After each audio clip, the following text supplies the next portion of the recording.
Queridos irmãos, queridas irmãs, bom dia! Hoje é dia 26 de março, nós estamos na terça-feira da Semana Santa.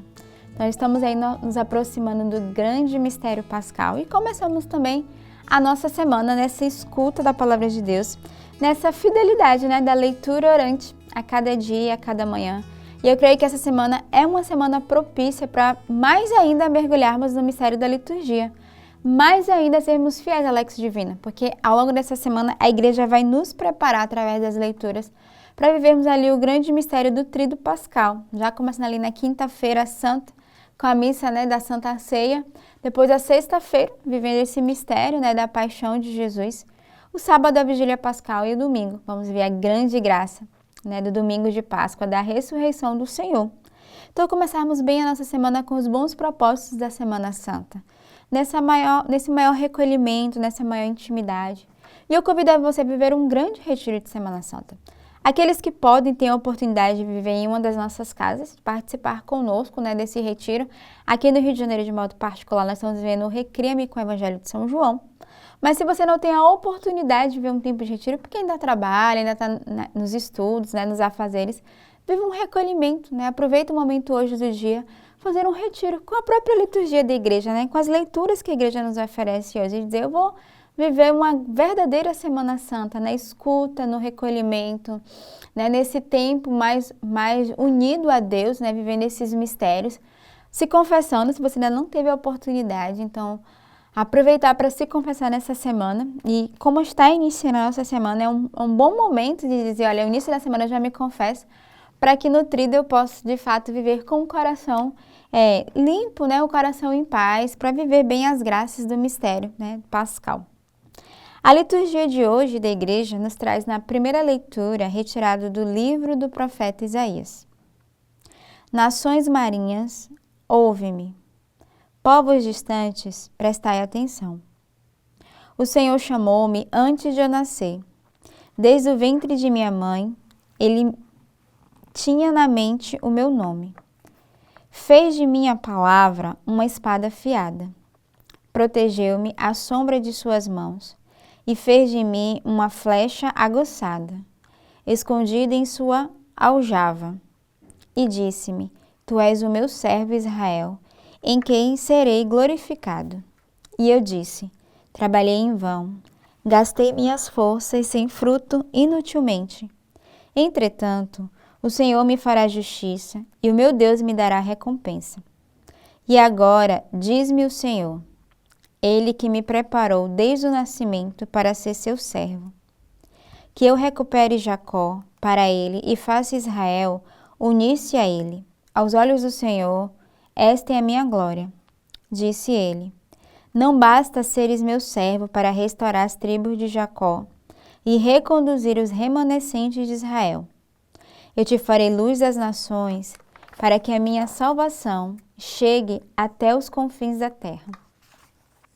Então, a leitura de hoje vai nos lembrar, assim como no profeta Isaías, desde o ventre materno, ele foi amado e escolhido por Deus para uma missão, nós também temos essa mesma graça de, desde o ventre materno da nossa mãe, sermos eleitos e escolhidos pelo Senhor para uma determinada missão. E hoje você deve, de fato, se perguntar qual é a missão que Deus me chama a viver. Talvez você que já vive em comunidade, você que já tem uma vocação, já até tenha percebido ou tenha respondido esse chamado de Deus.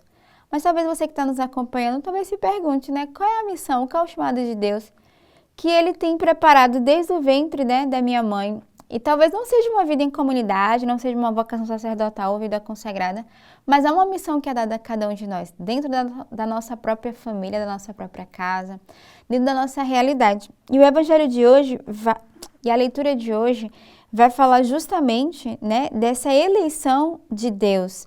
E ao mesmo tempo vai nos pedir de vigiarmos sobre tudo aquilo que o Senhor nos pede de viver. E aqui na leitura vai dizer que o servo ele foi escolhido não só para ser simplesmente o servo que vai restaurar as tribos de Jacó, mas sobretudo ele vai narrar como essa prefiguração de Jesus que veio para salvar a humanidade. E a missão de Jesus no meio de nós não é ser simplesmente um servo, mas ser o salvador da humanidade. E por isso a profecia de Isaías já vai comunicar essa vinda de Jesus, qual a sua missão no meio de nós. O salmo de hoje é o Salmo 70. Minha boca anunciará a vossa justiça. Eu procuro o meu refúgio em vós, Senhor, que eu não seja envergonhado para sempre. Porque sois justos, defendei-me e libertai-me. Escutai a minha voz, vinde salvar-me. Sede uma rocha protetora para mim, um abrigo bem seguro que me salve.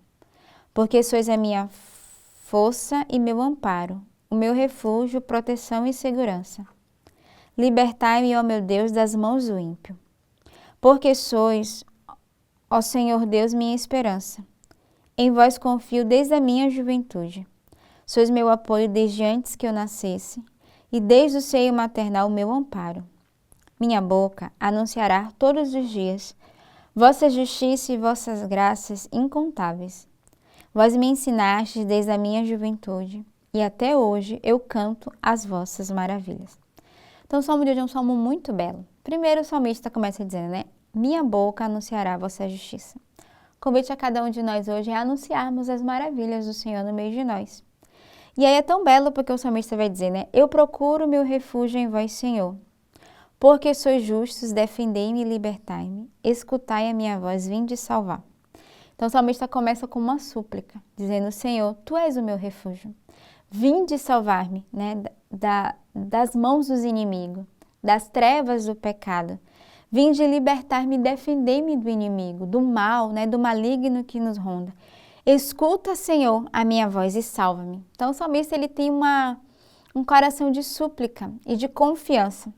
Depois, ele vai atestar a confiança dele no Senhor, porque ele diz, sede uma rocha protetora para mim, um abrigo bem seguro que me salva. Ele reconhece esse Deus como essa rocha, como esse abrigo, como essa força e esse amparo. O Senhor é o amparo de cada um de nós, Ele é o nosso refúgio. Ele é a nossa proteção, é a nossa segurança. E ele diz, Senhor, libertai-me, né, da mão dos inimigos. Ele reconhece essa proteção de Deus e é como se ele quisesse se agarrar a essa proteção do Senhor, dizendo, Senhor, não me abandones, não me deixes, mas ao contrário. Tu és, Senhor, a minha esperança. Em vós eu confio desde a minha juventude. Sois meu apoio desde antes que eu nascesse. E aí a gente fala da primeira leitura, né, que o Senhor nos escolheu desde o nosso ventre materno. E não só nos escolheu, como Ele nos protege, nos guarda. O salmista vai dizer, Tu és, Senhor, o meu apoio desde antes que eu nasceste. Desde o seio maternal, Tu és o meu amparo. Então é um belo salmo de rezarmos esse dia, de renovarmos a nossa confiança em Deus. Minha boca anunciará todos os dias, vossa justiça e vossa graça são incontáveis. Então desejo que todos os dias dos vossos lábios saia o perfeito louvor que agrada o coração de Deus. O evangelho de hoje é retirado do evangelista São João. Naquele tempo, estando à mesa com os seus discípulos, Jesus ficou profundamente comovido e testemunhou. Em verdade vos digo, um de vós me entregará. Desconcertado, os discípulos olhavam uns para os outros, pois não sabiam de quem Jesus estava falando. Um deles, a quem Jesus amava, estava recostado ao lado de Jesus. Simão Pedro fez-lhe um sinal para que ele procurasse saber de quem Jesus estava falando. Então o discípulo, reclinando-se sobre o peito de Jesus, perguntou-lhes, Senhor, quem é? Jesus respondeu, é aquele a quem eu der o pedaço de pão passado no molho.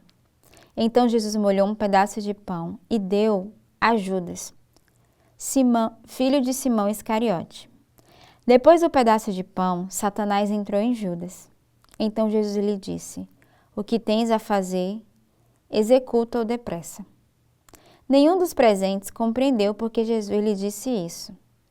Como Judas guardava a bolsa, alguns pensavam que Jesus lhe queria dizer, compra o que precisamos para a festa, ou que desse alguma coisa aos pobres. Depois de receber o pedaço de pão, Judas saiu imediatamente. Era noite. Depois que Judas saiu, disse Jesus, agora foi glorificado o Filho do Homem, e Deus foi glorificado nele. Se Deus foi glorificado nele, também Deus o glorificará em si mesmo, e o glorificará logo. Filhinhos, por pouco tempo estou ainda convosco. Vós me procurareis, e agora vos digo, como eu disse também aos judeus: para onde eu vou, vós não podeis ir. Simão Pedro perguntou: Senhor, para onde vais? Jesus respondeu-lhe: para onde eu vou, tu não me podes seguir agora, mas me seguirás mais tarde. Pedro disse: Senhor, por que não posso seguir-te agora? Eu darei a minha vida por ti. Respondeu Jesus: darás a tua vida por mim? Em verdade te digo, o galo não cantará antes que me tenhas negado 3 vezes.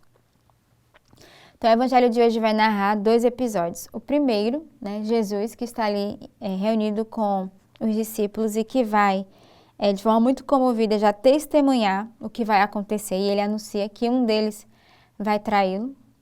E aí a gente vê a narração, justamente dessa traição de Judas com Jesus. E ele vai narrar explicando que aquele a quem ele der um pedaço de pão molhado, no molho, é aquele que vai trair. E logo depois, mais embaixo, depois que Judas recebe esse pedaço de pão, Jesus vai dizer para ele, o que tem que fazer, faz depressa. Ele já estava comunicando, vai me vender, porque ele já sabia o mistério que ele iria viver naquele momento. E mais abaixo no evangelho vai narrar a possível negação de Pedro. A negação de Pedro. Porque Pedro não compreendia, Pedro queria seguir o Senhor, ele era afobado, de dizer, Senhor, mas para onde tu vais? Eu quero ir. E Jesus vai dizer, bom, para onde eu vou, tu não podes ir agora. E ele, que ali vai dizer, não, mas eu posso sim seguir o Senhor. E o Senhor vai dizer, não. Antes que o galo cante, tu me negarás. Então a gente vai, nesse evangelho de hoje, lembrar esse processo também de conversão de Pedro. Porque Pedro, no momento justamente que Jesus vai ser entregue, ele vai se recordar que ele nega Jesus. Mas depois ele rapidamente volta ao seu coração, ele se converte, se arrepende. E depois se torna um dos verdadeiros, o verdadeiro apóstolo da nossa igreja. Então, que neste dia, com esse evangelho de hoje, peçamos ao Senhor um coração que reconhece também a nossa fragilidade, a nossa falta, e que também somos capazes de negar o Senhor muitas vezes, de o trair como Judas ou de negar como Pedro. Mas que possamos, não como Judas, que traiu e que depois não teve a coragem suficiente de cair de joelhos e acabou tirando a sua própria vida, mas de fazermos como Pedro, que apesar de muitas vezes negarmos o Senhor, ferirmos o seu coração, de voltarmos rapidamente para Ele, de reconhecermos a nossa falha e de professarmos a nossa fé. Então, ao longo dessa Semana Santa, que o Senhor nos dê um coração recolhido, mas sobretudo um coração arrependido e voltado inteiramente para Deus. Tenhamos uma bela terça-feira neste dia e que Deus os abençoe.